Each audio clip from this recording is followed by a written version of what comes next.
बहुत शौक था मुझे सबको खुश रखने का।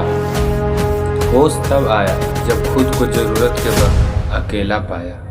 नमस्कार दोस्तों, स्वागत है फिर से एक नए हिंदी कहानी में। दोस्तों, आज की हमारी कहानी है अंगूठी चोर, पंचतंत्र की अनोखी कहानी।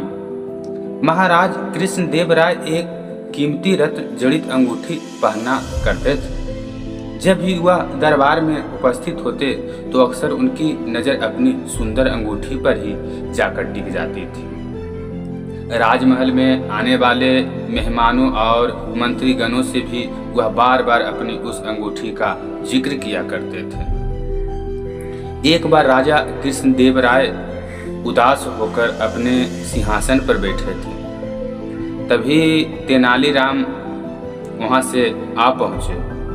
उन्होंने राजा को उदासी का कारण पूछा।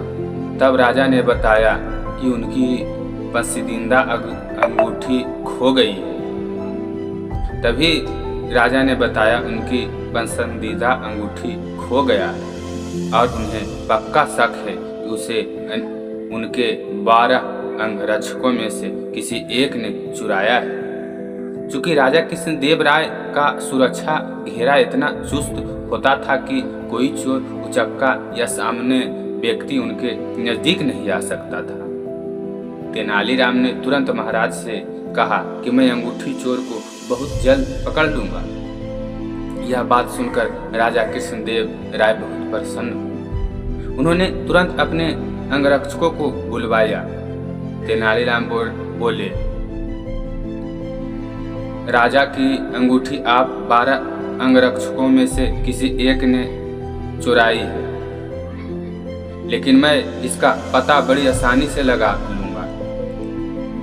जो सच्चा है उसे डरने की कोई जरूरत नहीं है और जो चोर है वह कठोर दंड भोगने के लिए तैयार हो जाए। तेनालीराम ने बोलना जारी रखा। आप सब मेरे साथ आइए, हम सबको काली माँ के मंदिर जाना है। राजा बोले, ये कर रहे हो तो तेनालीराम, हमें चोर का पता लगना है, मंदिर के दर्शन नहीं कराने। महाराज, आप धैर्य रखिए, जल्द ही चोर का पता चल जाएगा। तेनालीराम ने राजा को सब्र रखने को कहा। मंदिर पहुंचकर तेनालीराम पुजारी के पास गए और उन्हें कुछ निर्देश दिए। उसके बाद उन्हें अंगरक्षकों से कहा, आप सबको बारी बारी से मंदिर में जाकर माँ काली की मूर्ति के पैर छूने और फौरन बाहर निकल आना है। ऐसा करने से माँ काली आज रात सौपन में मुझे उस चोर का नाम बता देगी। अब सारे अंगरक्षक बारी बारी से मंदिर में जाकर माता के पैर छूने लगे। जैसे ही कोई अंगरक्षक पैर छूकर बाहर निकलता, तेनालीराम उसका हाथ सूंघते और एक कतार में खड़ा कर देते। कुछ ही देर में सभी अंगरक्षक एक कतार में खड़े हो गए। महाराज बोले, चोर का पता तो कल सुबह लगेगा, तब तक इनका क्या किया जाए? नहीं महाराज, चोर का पता तो लग चुका है। 7वें स्थान पर खड़ा अंगरक्षक ही चोर है। ऐसा सुनते ही वह अंगरक्षक भागने लगा। दरोहम मौजूद सिपाहियों ने उसे धर दबोचा और कारागार में डाल दिया।